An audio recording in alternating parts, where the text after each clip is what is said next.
There's a parable or a story that is told by many different teachers in Buddhism and in Advaita Vedanta. It's called the 10th man story.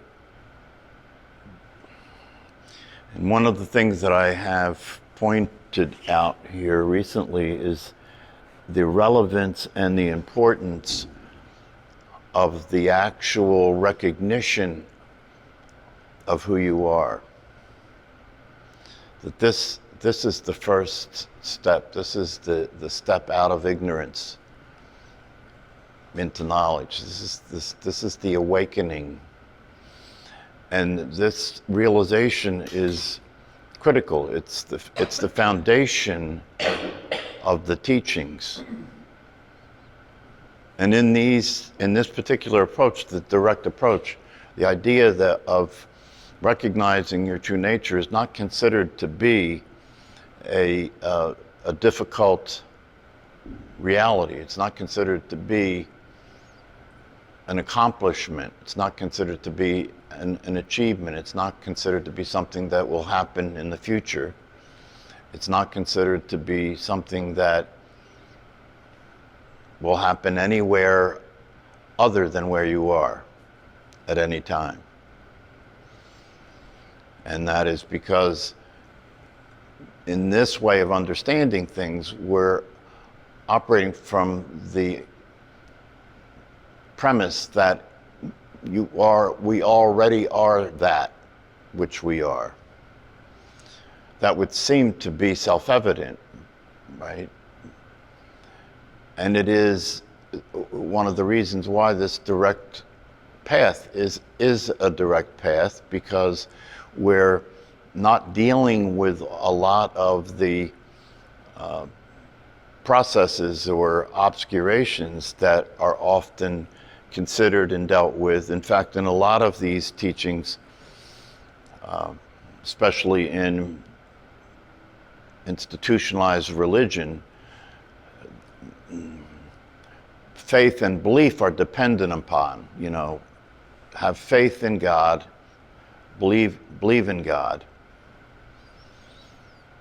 And the concession that's made in most of the organized popular religions is that you and God are separate from one another. In this teaching, in the direct path, the understanding is, and the potential realization is non-dual, meaning not two, meaning that you are not separate from God. So this story, the 10th man, it's a story that helps to point to this whole business of what self-realization is about, what the recognition is about. And the way the story goes is these 10 people were crossing a river, and when they got to the other side, they stopped for a moment and they checked to see if everyone was safe, that everyone made it across the river.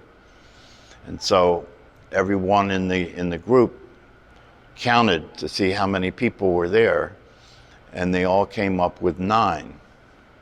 And so they became upset and disturbed that somebody had drowned when they were crossing the river.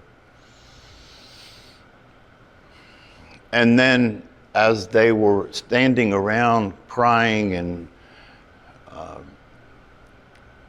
being disturbed and in despair, a wise person came by and saw that and said, "What's the problem?" And one of the people shared that we were crossing the river and there were 10 of us, and we got to the other side and there was just 9, and so somebody drowned. And the wise person counted the people there and said, "Nobody's missing," and pointed out to the person that counted 9 that they did not count themselves. And this story is intended to point out that the reason that most people don't recognize the obvious. The reason that most people don't recognize who they are is because you can't see it. As is the case in the story, you can see everybody but yourself. You can see everything outside of you, but you can't see you. And so in the story, when the person was told, no, you're here, you're the 10th person, you're here, then the person experienced a relief and a sense of joy, and everybody was very happy to come to the realization that nobody had drowned. And in the same way, if you recognize who you are, the recognition is a similar kind of recognition. The recognition that you're here. You're here in the truest sense, in the realest sense.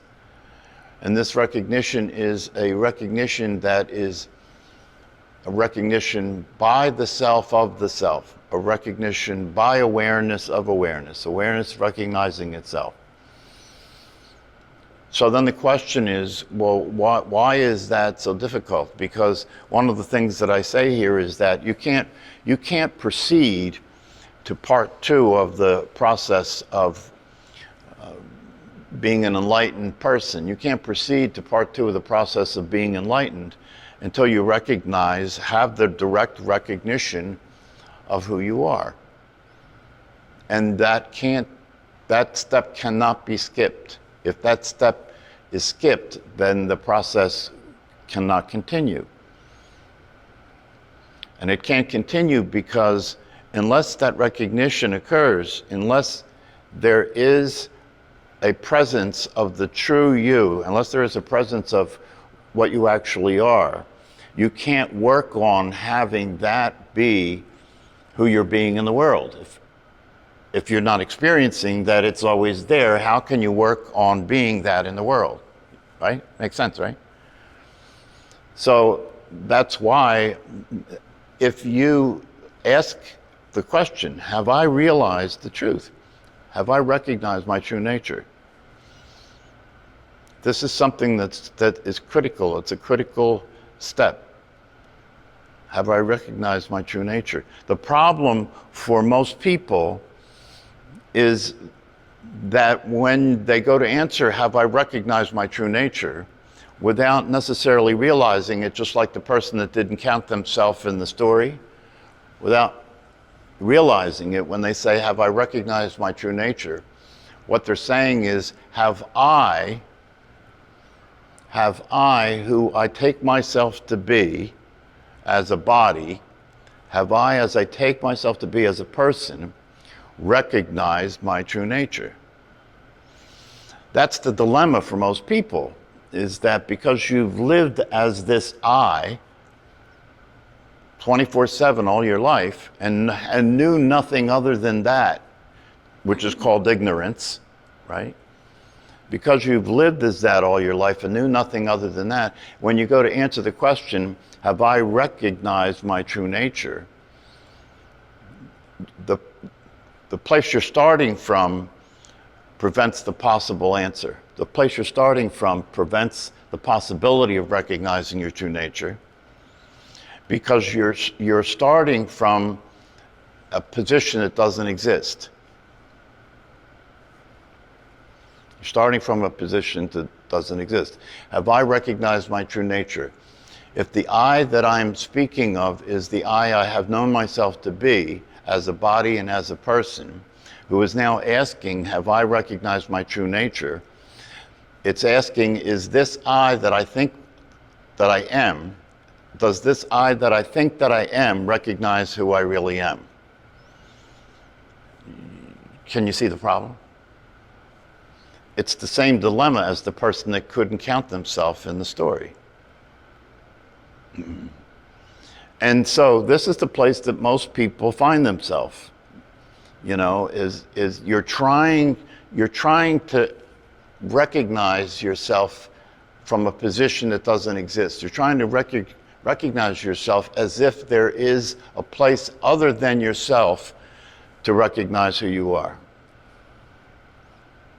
It's a very tricky reality, because it is this business of who you consider yourself to be is so absolute and complete, is it not? It's so absolute and complete that it's often the case when people are put in a position to look and see the truth of themselves, they don't even comprehend what's being spoken of. It doesn't make any sense. So this is something that if you have not experienced the recognition, then it's something that you need to stay with. And you need to play with it, you need to consider it, you need to meditate with it, contemplate it. And the way to do that in relationship to this direct understanding that we're talking about here, this direct path, the way to do that is to keep present to the idea that what you're attempting to accomplish is already the case. In this particular teaching, that's the key. To understand that what you're looking to recognize, the you that you're looking to recognize is already the case. And so the recognition of it is actually a matter of seeing who you're not. The recognition of it is actually a matter of seeing who you're not. Because if you see who you're not, you won't attempt to recognize who you are from a position that doesn't exist. Does that make sense? If you see who you're not, you have to take these things slowly, right? If you see who you're not, then you won't attempt to recognize who you are from a position that doesn't exist.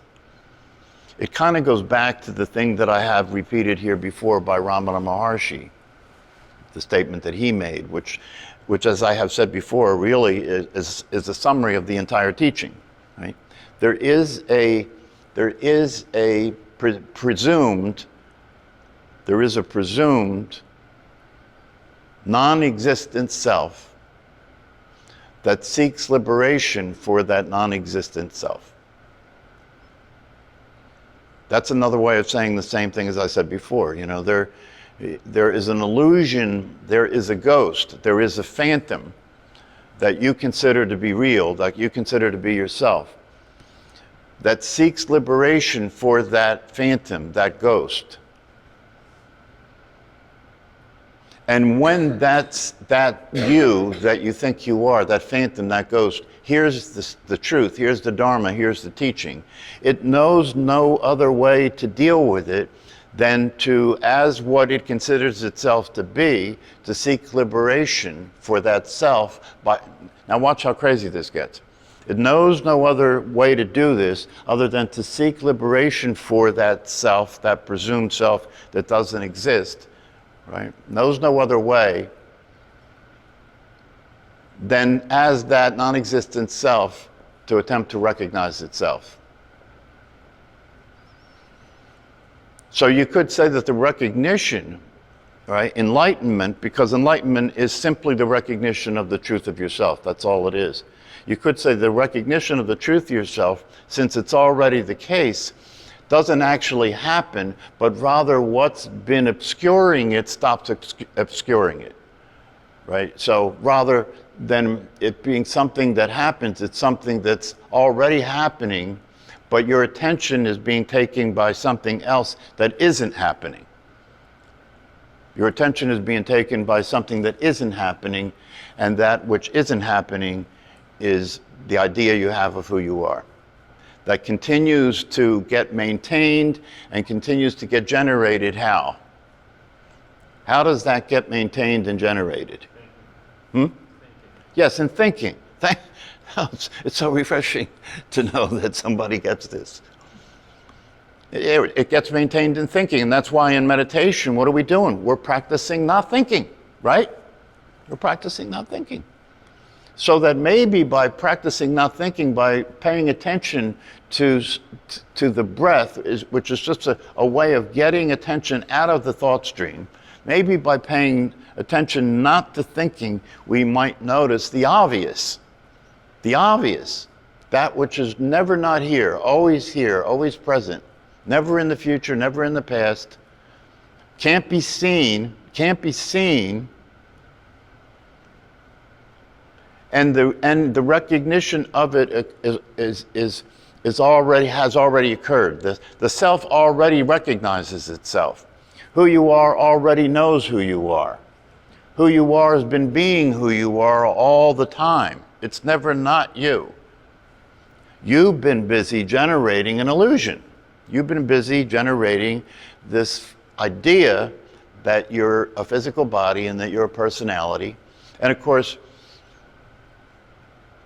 that's something that, while it takes a lot of energy and has to be a 24-hour project, because since you don't exist, it has to be kept up all the time, right? And we don't even realize how much energy we're expending creating an illusion that doesn't exist. That is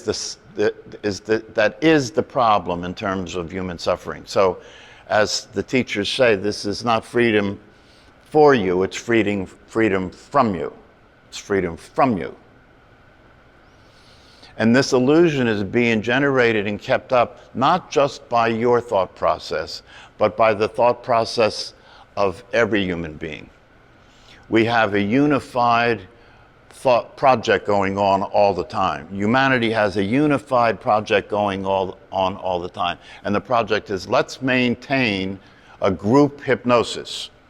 Let's maintain a group state of trance in which we all believe that what we see is the real deal, in which we all believe who we consider ourselves to be is true.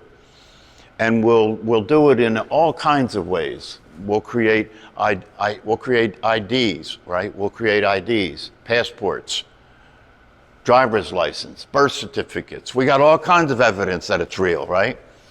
We'll even have scientists that generate theoretical models that's based on materialism, that proves reality as we see it, reality as we know it, who I take myself to be and you take yourself to be is real, and those who think otherwise are navel gazers, unfortunate people who are caught up in cult. And that's the reality of it in the largest scale. If you step back and look at the reality of the situation, it is the case that 99-point-something%, maybe 0.9 or more percent of humanity is in the dream. They're in the dream. And they're perpetuating the reality of the dream in every way possible. Unknowingly perpetuating the reality of the dream in every way possible, because when I say unknowingly, what I mean is that as far as they're concerned, that is reality. That is reality. And as far as the view from there of the truth is concerned, that's not reality. We all know that reality is what we see. It's what we can touch. It's in time. It's real. It's real. Reality is real. What's that mean? Well, I can see it. I can touch it. I can smell it. I can taste it, right? And while all that's going on and that generation of the illusion continues on a personal basis and on a group basis, while that's all going on, the thing that's ignored is that all of what you consider to be real can only exist dependent on what you call not real. It can only exist dependent on what you call not real. In other words, it can only exist on consciousness itself, which you cannot see. It can only exist, the world you see can only exist if you exist as the awareness of the world. Is it not true? The world you see can only exist if you exist as the awareness of that world. But when that's not considered, and you're only using the senses to determine what's real, then the dream is on, the game's on, the dream's on. So this business of recognizing your true nature has to be something that you are committed to. And not only is it something that you're committed to, but it's something that you have to understand. The mind will generate all kinds of resistance to that recognition. Why? You know, come on, we've been here for a while now, you know. Why does the mind generate resistance to the recognition of the truth of what you are? Well, yeah, you're conditioned, but yeah, the answer is because the mind considers who you think you are to be real. And therefore, any attempt for you to recognize something other than that is a threat to your survival, right? The mind considers who you think you are to be real. The mind considers your body to be who you are. And therefore, any interest you have in something other than that is a threat to your survival. And so now you have a dilemma, right? Now you have a dilemma because you've heard about something, you have looked at it, you have heard explanations for it, it appears convincing, it makes all kinds of sense in terms of explaining why things are the way they are, explaining human suffering, right? But now if you go into the process of actually having this direct recognition of the truth of yourself, you now find yourself at odds with yourself. You now find yourself at odds with yourself.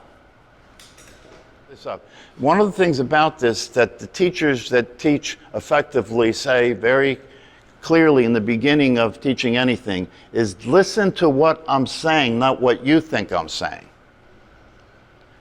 That's very important. And most people don't know the difference.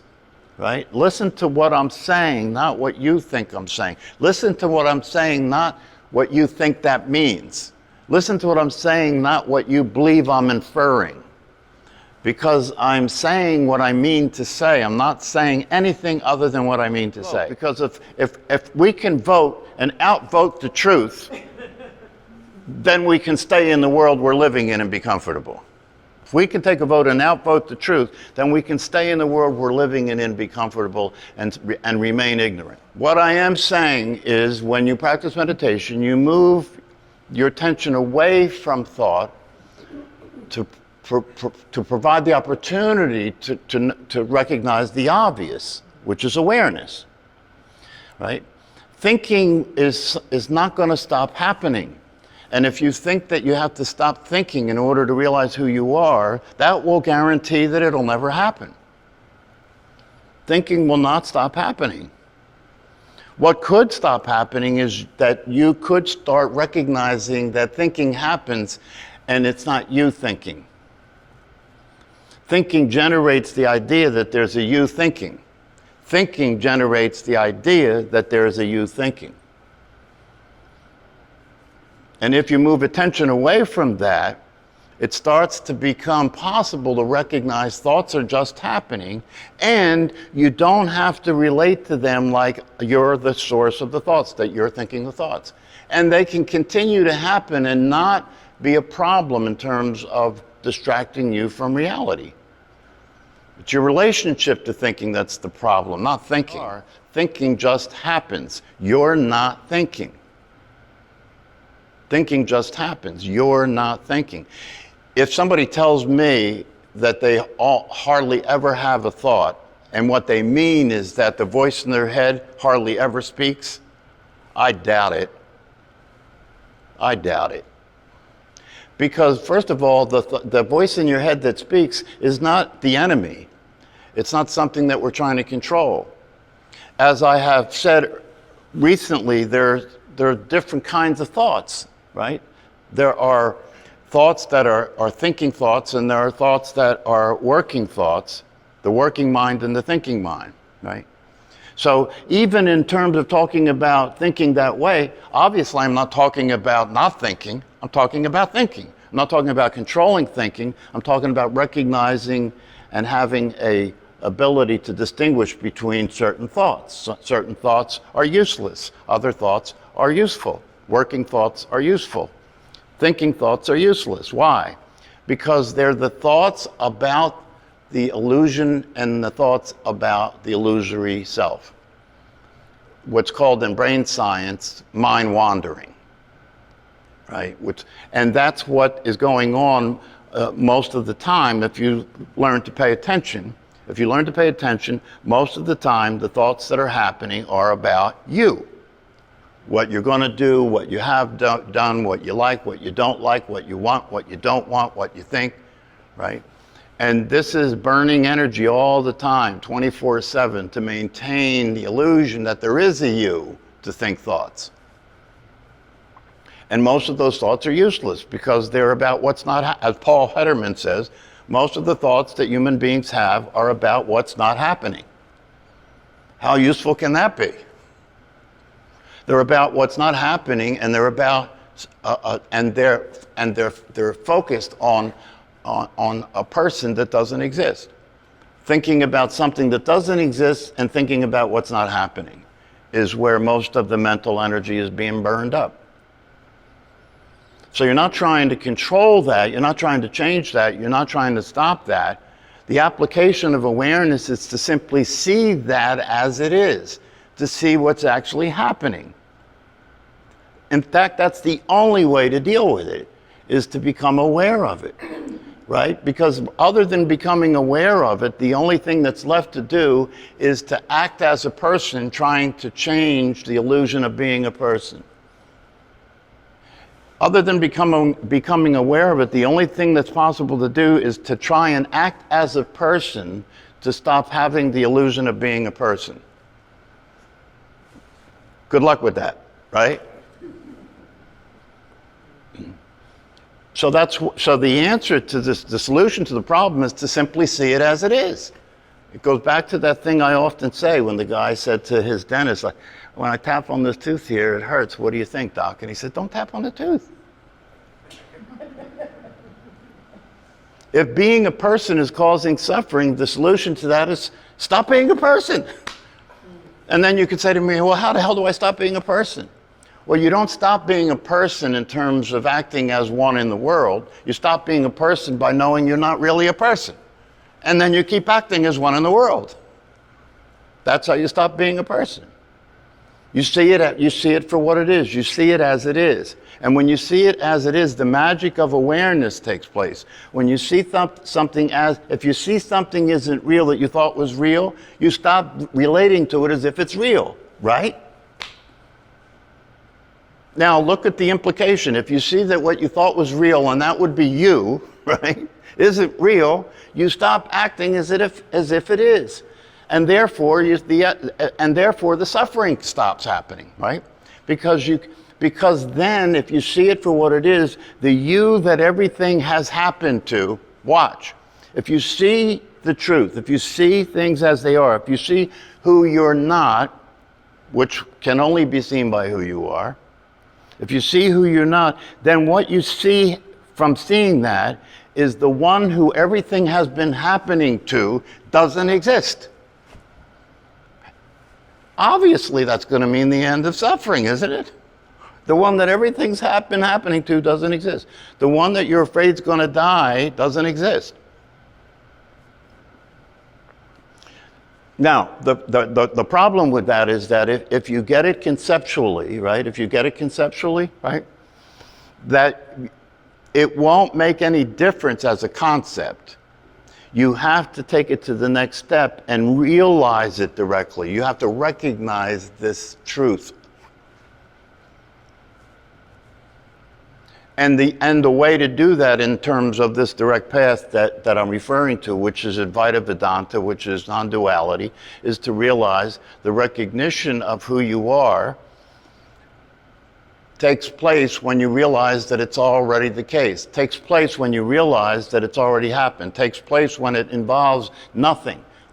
When what's necessary for you to recognize who you are is nothing.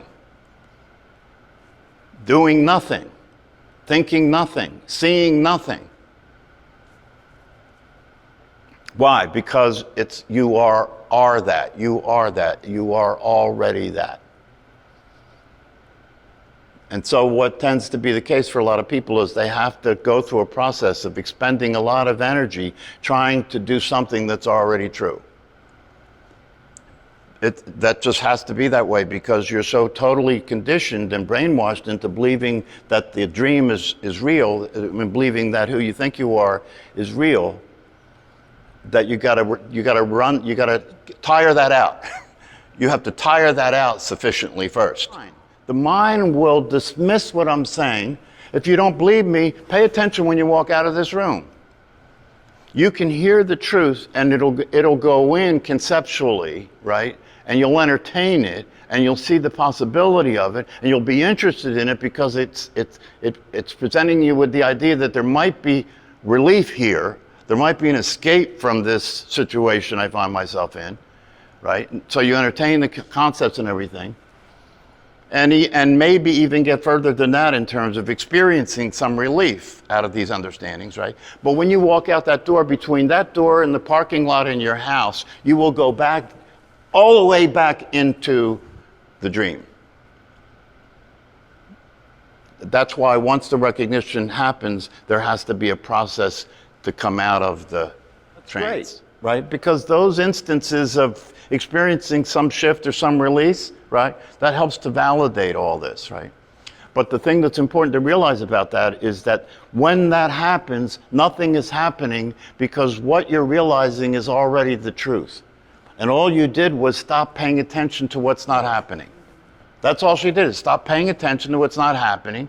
And what's happening is there all the time. It's lifting the veil. It's removing the obscuration. So obviously, you know, these things are not something that is an overnight project. It's something that you have to go through these steps. You have to deal with your own thought processes. You have to pay attention and start to see the difference between what you think and what is true. And that takes some time because you've been completely and thoroughly hypnotized. So much so that even if I say something, it will get processed out of your awareness and replaced by what you already think. That's been demonstrated. It's been demonstrated. Okay, have a good day.